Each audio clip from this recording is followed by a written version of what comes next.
Hello and welcome to Independent Thinking from Chatham House. I'm Bronwen Maddox.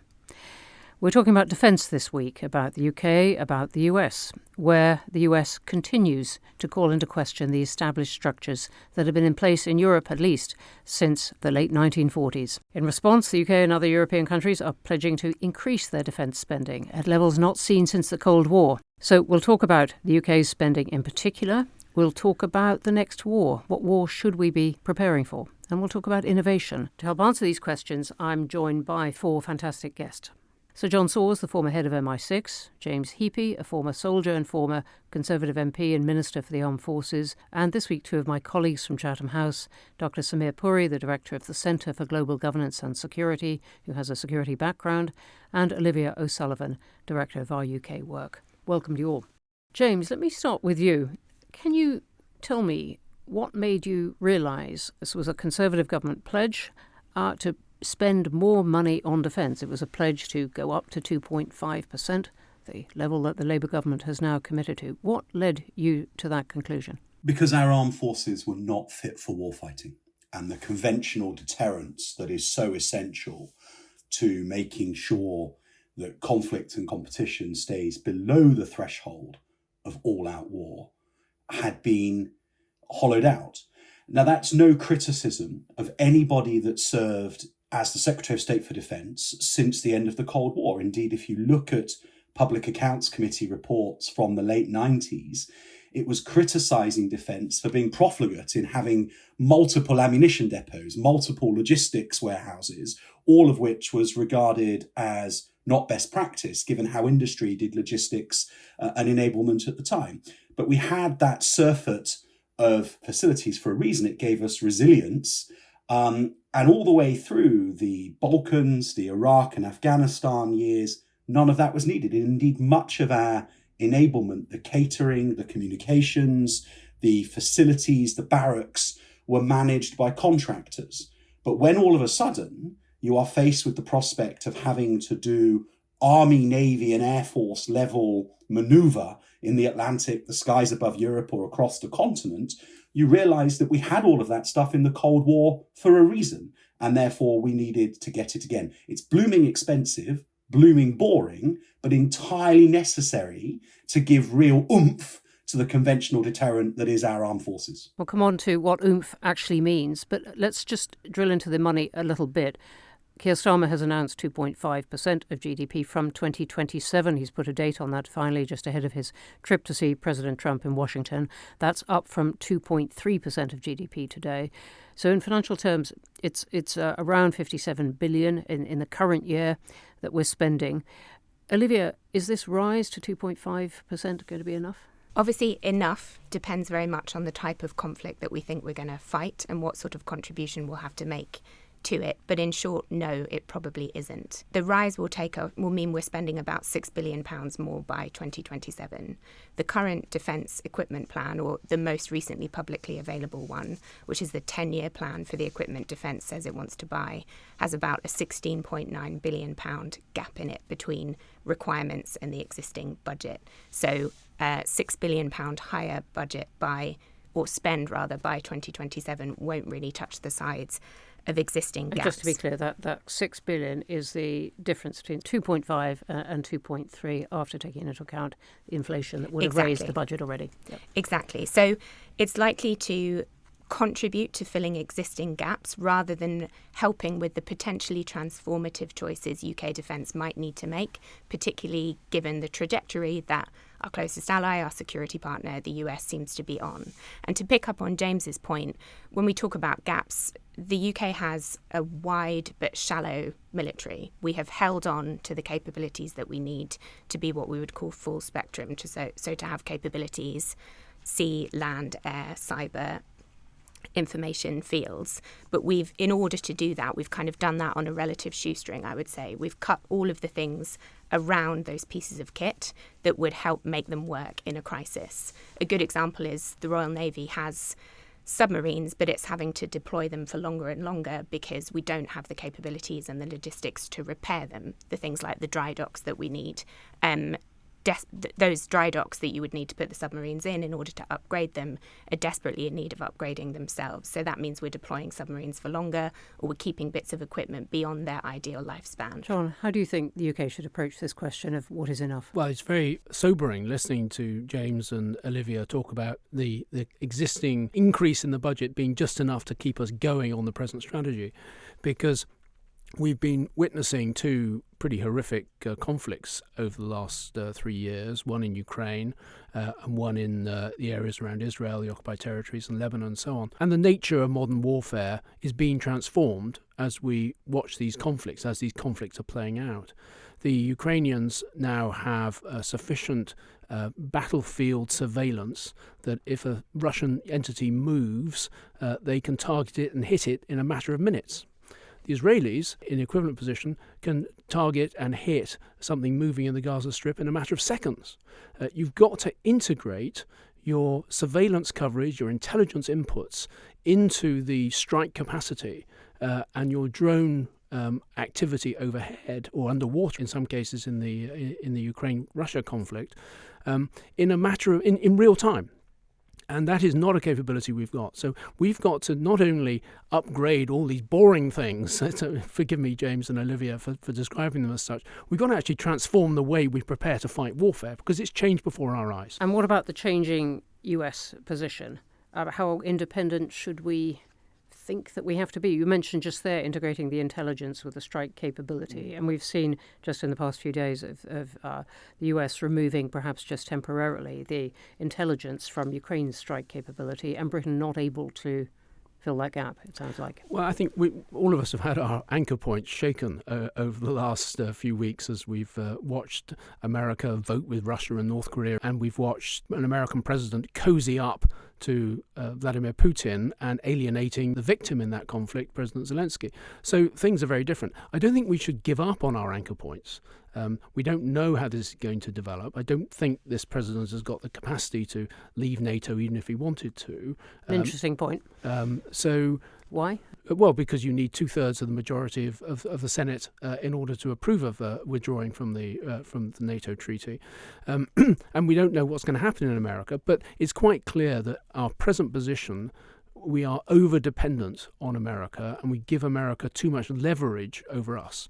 So I hope that as we develop new capabilities within our armed forces, we use it both to build up our technology capacity in the UK and develop it for the armed forces. There'll be lots of spin-offs from that.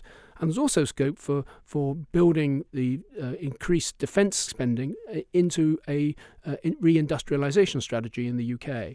So I think there are things that we can do which will link the increased needs of defence into the growth agenda. The government talks about the importance of growth agenda. It doesn't have many plans for it at the moment. I think defence spending can be an important component of it. Samir, you've got a long security background, and in fact were deployed, weren't you, in the OSCE in the Donbass.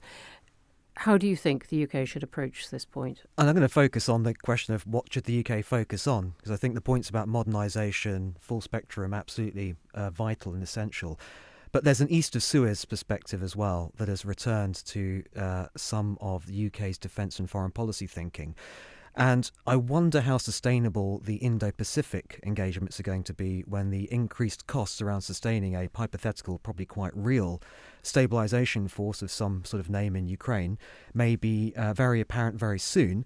It may also be a stabilisation force that needs to be maintained for the foreseeable future. And I always, when talking about possible future situations in Ukraine and over a front line that ceases to be active, I immediately think of Cyprus, which is a forgotten example where it's 5 decades and there's no reunification and there's no recognition of the Turkish-held part internationally. But these situations can go on and on. I'll just give one quick observation on Indo-Pacific, where I've been based for the last 4 years before coming to take on this role. I remember in a public event that Lloyd Austin gave some comments in 2021. I was sitting in the room. The FT recorded this, where he was asked about the first UK aircraft carrier voyage to the South China Sea, Indo-Pacific, and he sort of said, well, that's very nice, but you didn't really need to bother. What we really want from the UK is a focus on we Europe. being the US there. He's Yes, the US exactly. Defence Secretary. Yep. Exactly. The US Defence Secretary. The US has the principal security presence for deterrence purposes in the Pacific. And he said that, and that's the Biden administration. It's before the Ukraine-Russia invasion, the big invasion. And that sort of perception is possibly a risk for a desire for the UK to maintain a very present role in the Indo-Pacific, as well as the cost trade-offs. Really interesting points. We had the Indian Foreign Minister here last night, Dr. Jaishankar, talking about conflicts that go on and on and on. We're in fact listing all the ones that have not got resolved. James, may I come back to you? We're talking about all this money, lots of kit. Is recruitment a big part of that? Yes, and is every bit as hard to get up to pace as the equipment that you buy with your capital spend is. And there is a problem that society has a much weaker link with the armed forces than it did previously. There are some amazing stats that I don't have to hand knowingly of, if you rewind 20 or 30 years, the number of families that had somebody in who had served because of national service and the Second World War conscription versus the families that have someone in who has served now. So our direct connection to people who have served has been weakened. There is also a tendency, because of the way that news and opinion is shared online, for people to associate the institution of the armed forces and the necessity of national security with the policy agenda of the government of the day. And that is something that was not as widespread previously. And the Times had some interesting reporting of polling on this only, I think, about 10 days ago, where there was sort of the headline was Gen Z wouldn't fight. And these are the problems. The connection between society and the military has changed as people have lost that direct living connection in their families. And there is a tendency now to think that to serve in the armed forces is somehow a tacit act of support for the foreign policy and indeed wider policy agenda of the government of the day. And that's an incredibly challenging thing when you're trying to recruit into the military. What do the rest of you think? Gen Z won't fight? Well, maybe just to add something on that, I think I completely agree that we need people. It's one of the signal lessons of Ukraine that technology and innovation is really important, but also so is having just enough people to deploy and to continuously sustain a force. If the UK is going to offer troops to some kind of force in Europe, we have no idea what the structure of a deal or an offer like that might be, but if that is the case, then we need, that could take up a significant amount of the currently deployable army. But the offer to people to join the military, I think, needs to be significantly rethought. Not just pay, but accommodation, which is often in a poor state, their offer of progression in their career, the way they're treated, things about the culture. I mean, headlines that people will have seen about the way young women have been treated in defence, for example, is obviously going to potentially put young women off from joining the military. And I think it's interesting that this government talks about having a progressive, realist approach to foreign policy. Arguably, a progressive approach to defence is one where you think about the people who defend us and whether they have kind of the right conditions, they're being treated well. I think that would be an interesting thing for this government to consider. Memo to David Lammy and others in the government. John, just out of interest, to the extent you can talk about this, did you find any problems in recruitment when you were at MI6? And you were there after a wave of terrorism and a sort of consciousness of a certain kind of threat to the country. The intelligence services have very high approval ratings in this country. There's a lot of support for us, and a lot of people are intrigued, partly because there's a good fiction, which is a good recruiting sergeant, James Bond, John le Carré. I was wondering if the name was going to come up. Yep. So that is all positive. The main break on recruitment has been the slowness of the clearance procedures for getting people in there through their security vetting approaches. But I'm going out to my alma mater, Nottingham University, tomorrow, and I will be talking to students there. And I always encourage them to think about public service. I'll be making a particular point about thinking about the military, because the connections, as James was saying, between universities, schools and the armed forces have withered. Getting young people interested in the adventure, excitement, skills acquisition, future preparation for a future career, personal discipline and order is a really important part of a wider defence strategy to get good people coming in, training them right, getting them into the armed forces. We also need to think about the sort of role that our armed forces is going to play. Britain is a country off the northwest seaboard of Europe. We're going to be mainly interested in maritime air reconnaissance in defence of northern Europe. This is not going to be rebuilding the British Army of the Rhine. We're not going to be creating divisions in Central Europe. We're going to have a particular role, particular contribution to Europe's defence, and we need to focus on that and recruit accordingly. James, what would you like the Defence Review to say? One of the key problems that we have with recruitment, but also in terms of recruiting people into the defence industry and funding the defence industry, is this very misguided sort of ESG neurosis that has crept into schools, colleges, and financial institutions. It is ridiculous, and I'm not sure whether Nottingham is one of them, but it is ridiculous that university officer training corps, university Royal Navy squadrons, air squadrons, and defence companies are being kicked out of university freshers and recruitment fairs. It is ridiculous that there is evidence of state school combined cadet forces, which was one of the great policy innovations of the last sort of 10 years in terms of getting CCFs into schools, that they are being kicked out because it is violent. And what this comes down to too often is a sort of sense that there's kind of good and bad killing, but the focus is on the bad. And if BAE makes something that is dropped by the Israelis on Gaza, that means BAE may not be in the Freshers' Fair. The fact that BAE also are involved in building all of the things that are across our Army, Navy, Air Force and our national security apparatus and that keep us sovereign and safe is irrelevant. And I just think we've got to get past that. If we are serious, this isn't just about government announcing a new percentage on defence spend. This is about the whole of society realising that we have had the luxury of being able to stand on principle about whether the University Officer Training Corps can attend your Freshers' Fair or BAE can attend your Careers' Fair. That is all a nonsense. Let's use that, though, as a point to go on to our second question about the changing nature of warfare. The UK is having this big defence review at the moment, still not published, possibly being rewritten. Samir, I wonder if you want to take us into this, just zooming out a bit. Which war should the UK be preparing to fight? The most proximate and likely challenge, as Olivia sort of mentioned, there's no guarantee there's any sort of stabilisation force, peacekeeping coming into Ukraine, but that's got to be what the focus is the mind right now. The eastern border of Europe. Exactly, and specifically thinking of the front line in Ukraine, it's 1,000 kilometres, it's huge. I remember it well when I was at the OSCE mission. We patrolled some of those same areas in the Donbass. Obviously there's the different climate cycles, which are pretty extreme, minus 27 to plus 27 across the climate in eastern Ukraine.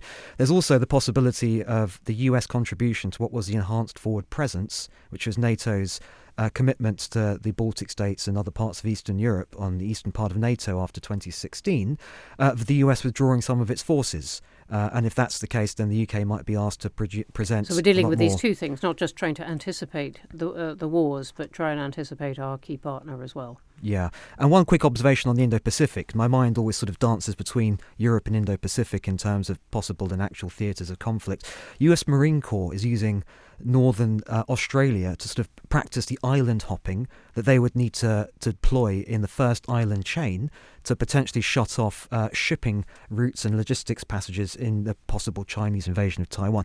Totally different set of capabilities. Question is whether the UK is going to contribute to that sort of thing or not at all, and whether the contributions there would be principally from the maritime domain. Thanks for that. I want to come back to this point of what the UK should be preparing to fight. And Olivia, this defence review, which George Robertson has been conducting for some months, what do you think he should come up with by the way of answers? Well, I would reiterate the point about thinking about all of the capabilities around the kit that we've got, the things that need to be upgraded, repairs, spare parts, logistics, maintenance. I do think they need to make a renewed offer to people. There have been some very useful and good reviews, including the Haythorne-Thwaite review done in the past about the offer that the military makes to people.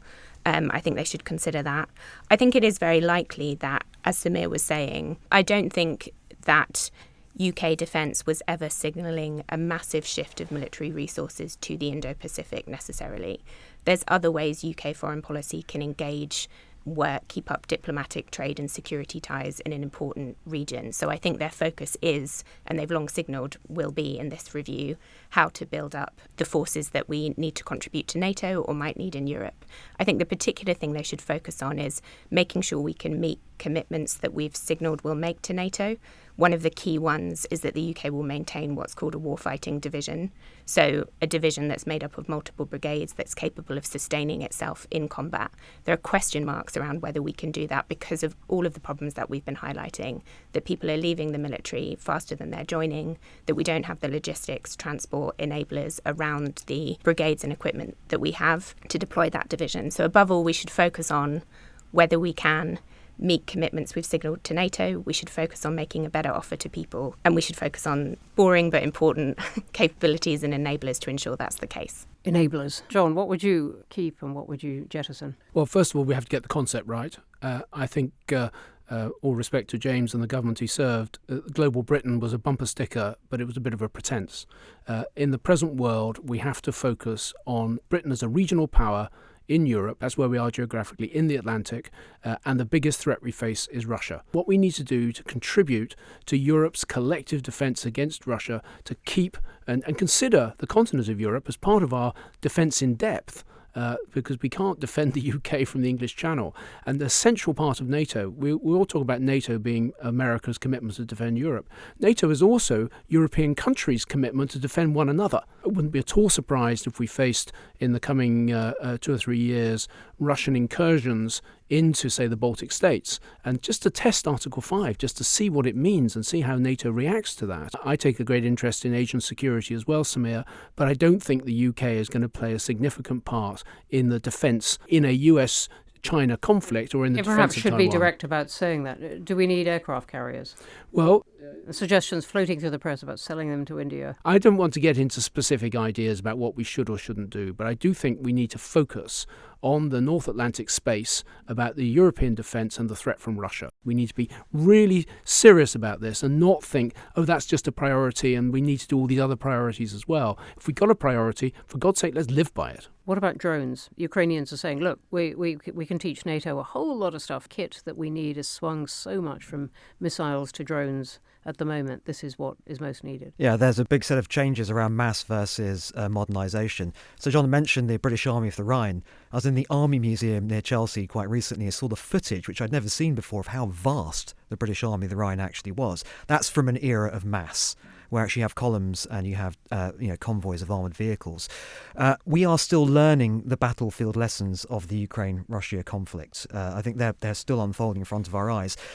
Ukraine has responded fantastically under pressure in terms of, firstly, buying drones from Turkey, then having an industrial deal with Turkey to manufacture some of those drones in country, and then, of course, now developing its own indigenous drone capability. There's I think with the sophisticated military, certainly the US, there's still sometimes a desire to buy quite expensive drones that mimic some of the properties of a manned combat aircraft. And I think, where the UK currently sits on the mass production of civilian tech, which is basically stockpiled and employed in emergency in a defensive situation in conflict, that's a really big question. Can I just reinforce what Samir is saying here?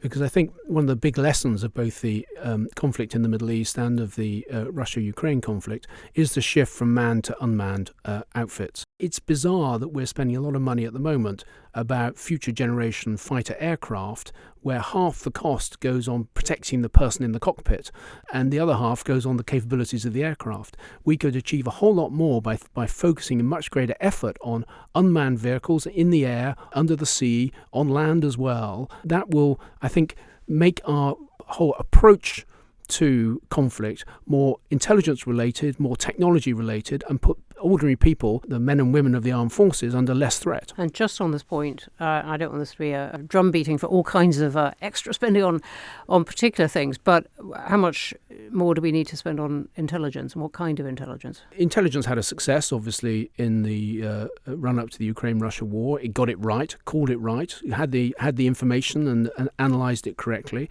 of what Russia's intention was. It still came as a surprise to many. Well, it came as a surprise for many, but those are the people who weren't reading the intelligence. And I think what MI6 and CIA... It is the nature of intelligence that not everyone can read it. Well, that is true. But the decision makers in Washington and London had a clear intelligence picture which helped them prepare the Ukrainians, many of whom didn't actually want to believe what the intelligence was saying. So I think intelligence is a vital component of this, not just the technical intelligence of knowing what's moving where, and a lot of this is now open source. You don't need to invest in high-end intelligence agencies in order to find out which battle group is moving where, because a simple open source system will tell you that. But you still need to understand the intentions and plans of the other side and the capabilities of their weaponry. And intelligence is an essential component of that. A lot of it is technical, but you still cannot know what is in the mind of a leader unless you've got human intelligence as well. So it's going to be important. I'm not suggesting we should double or triple spending on intelligence, but it's got to be commensurate with the threat we're facing and the scaling up of the armed forces. When I was chief of MI6, the biggest challenge we faced was terrorism, especially from Islamist extremists. That is not the case now. The biggest we still face a threat in that dimension, but the biggest threat is back to great power challenge and hybrid attacks from Russia, occasionally from China, assassination attempts by the Iranians and so on. And MI5, MI6, GCHQ need to be geared up to deal with these challenges and to contribute to the wider defence effort we're making. Samir, what should the UK do about its nuclear deterrent in all this? The run-up to replacing the class of submarine that the deterrent is centred around is a very long in advance decision to make. This really is. I mean, the metaphor of turning an oil tanker is pretty poor since we're talking about submarines, but there's no other choice than to carry on with the deterrent. The question is whether the interdependence with the US in terms of servicing Trident and making sure that it's operational and ready to be used at any stage can always be relied upon, and that is probably more of a concern now than any stage in history. Well, you're going to need to develop more of a doctrine on nuclear. We've got strategic weapons. We don't really have tactical nuclear weapons anymore. There's a gap between the top end of conventional deterrence and the nuclear deterrent we've got. So we obviously must maintain in such a dangerous world the nuclear deterrent that we have.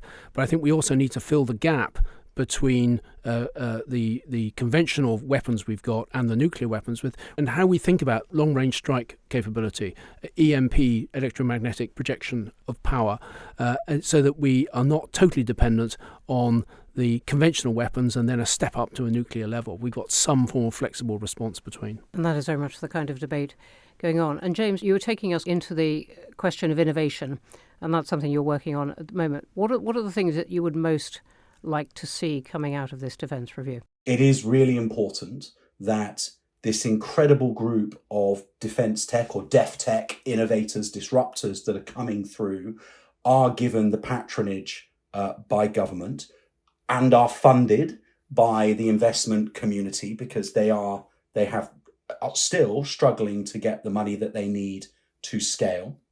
And there's a debate about whether or not that money to help them scale comes from government or whether it comes from private capital. In the US, the reason that the def tech sector is booming is because private capital is getting into that sector very effectively indeed. So the necessity for innovation, for the UK strategic advantage coming from our technology being right out there on the boundary of what's possible is essential. The modern battle space requires killing to be just done in a way that is unimaginably fast. Someone earlier on was sort of reflecting on, the Ukrainians take minutes to acquire a target, prosecute it. The Israelis take seconds. It's the Israeli level of acquisition, prosecution that is where we've got to be aiming for. And at the moment, we're not even in the space of minutes. We're in sort of half an hour or more to go from acquire the target to prosecute. We've got to get into that level of innovation, data first, everything done at the fastest speed possible. And in many, many ways, if you can do that, if your kill chain is that fast, you do start to be excused from having mass, because your speed of prosecution compensates for having fewer things in the battle space. There's something the US has got particularly good at, using young firms loosely attached to the defence industry to drive their innovation, something Britain could get much better at. And something we're going to be discussing at our defence conference, which has been running all day, and I will now drop back into that. That's all we've got time for this week, so I'd like to say a huge thank you to our guests, Sir John Sawers, Olivia O'Sullivan, James Heappey and Samir Puri. Thanks for coming, and thank you for listening. If you enjoy this episode, please subscribe, leave a review, and join us next week as we continue to talk about the changing world, which no doubt will have changed even more. Goodbye for now.